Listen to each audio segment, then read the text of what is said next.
I lost a freaking argument earlier to a statue, but I really have to admit, he had some great points, and afterwards, I think I've hit rock bottom with my monumental errors.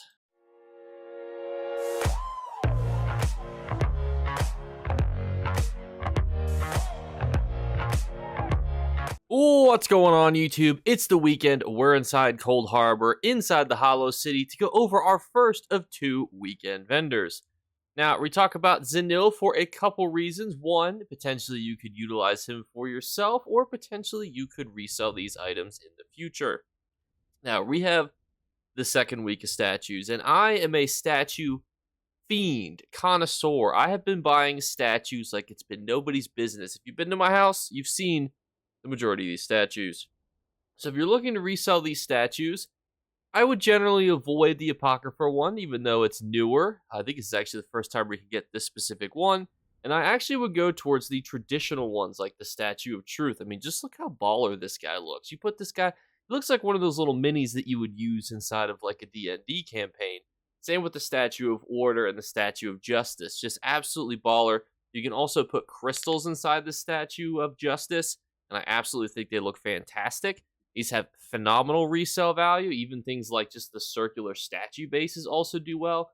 The Ragada, not as much, but these Dwarven statue Guardians also look absolutely fantastic. I'm definitely going to grab a couple of these.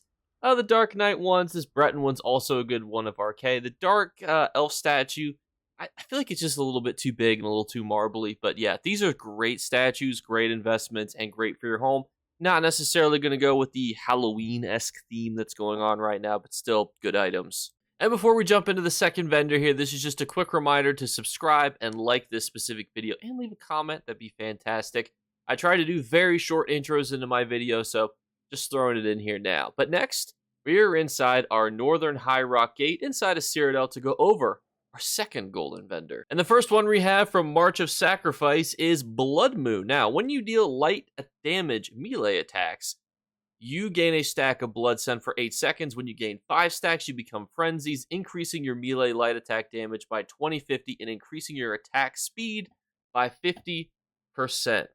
Now, this can occur every 15 seconds. This is a bit of a unique set, because it's gone through light and heavy attack changes when light and heavy attacks were very tweaked. The interesting thing about this set, though, I actually find is the attack speed. I think that this still does very well on things like werewolves. Ironic, I know. Since we did a video on that earlier. Is this the best set you could use for a werewolf? Probably not. But if you were looking at, the best one that you could use for PvE that was light and heavy attack based, and you wanted to pair this with the Sergeant one from Wayrest, I think that's a perfectly good non-DLC werewolf build. So just to preface that by saying it would be a good non-DLC build, but let's move on to the next one. I'll give you a gold sticker if you can guess where this drops from. I'll give you a hint. It's got Mazatoon in the dungeon name. So when you take damage while under 30%, you heal for a bunch of health, restore a bunch of magic and stamina, but it can only occur every 45 seconds. These sets are generally a bit cattywampus because you generally don't want to be risking your health going below 30%, and something happening every 45 seconds is a long downtime potentially to wait for to get that uptime again. So personally, I would never really look at a set like this. I think that people have used sets like these in PvP, but even that's got to be niche because you're just trying to basically get those restorations of your magic and stamina, but 10,000 magic and stamina every 45 seconds with almost 13.5k health is really not that good. Next up, we have Void Caller from The Reach. When you take damage, your weapon and spell damage is increased by 24 for 5 seconds, stacking up to 20 times. This effect can occur once every half seconds. Upon reaching 20 stacks, the duration is double, but you can no longer be refreshed. This is a bit cattywampus. The important things that I would take away from sets like the Void Caller is that they're a bit annoying to proc, and even the total amount of weapon and spell damage you're getting these days, it's just not enough for what it is. So this is a bit of an easy skip. Next up is the Undertaker's Ring. Now this one comes from elsewhere. When you deal damage, you apply minor lifesteal to your enemies for 8 seconds, healing you and your allies for 780 health every 1 second when damaging them, and it also as a 5-piece gives you maximum health as well. This has some utilization when it comes to PvP healers. I've seen some people experiment with sets like this. I don't think it's necessarily one of those sets that you definitely have to have. And it's probably something that's more niche than anything. But the nice thing is, if you wanted to experiment with a set like this, it's relatively cheap to do so. PvP healing, especially and giving buffs and debuffs, is very, um, I would say, how do I even want to phrase this? It's unmid maximized because who's wearing what and where and how can always be added. You can always gain more people in your group. And generally, yes, there are going to be fantastic PvP healing sets, but generally, too, there is still room for experimentation. And even the ones that have stood the test of time, for years, they still sometimes can be paired with other things like this that get some unique output. So overall, if you want to experiment with it, I think that's totally fine. Next up, we have Lambrous Shoulders. Always love to see shoulders.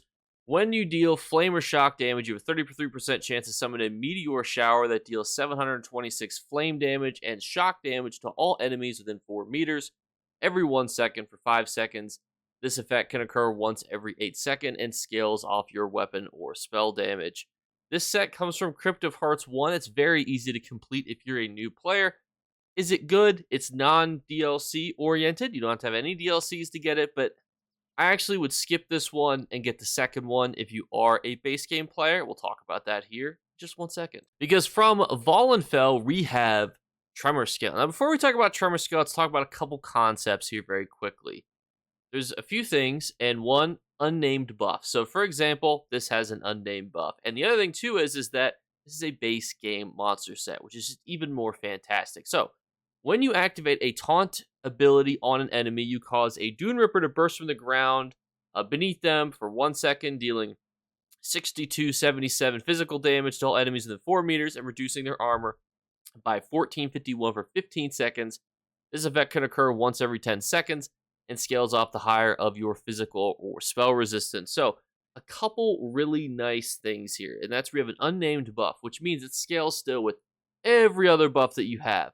This is a fantastic both PvP tanking set and PvE tanking set, and if you're somebody that does solo content where you can weave in a taunt and then utilizing companions, this is a great way to get a little bit of extra DPS out because you're dealing damage, you're reducing their armor, and it only costs you a 2-piece set. And if you don't have access to Mythics, this is a really good monster set to own.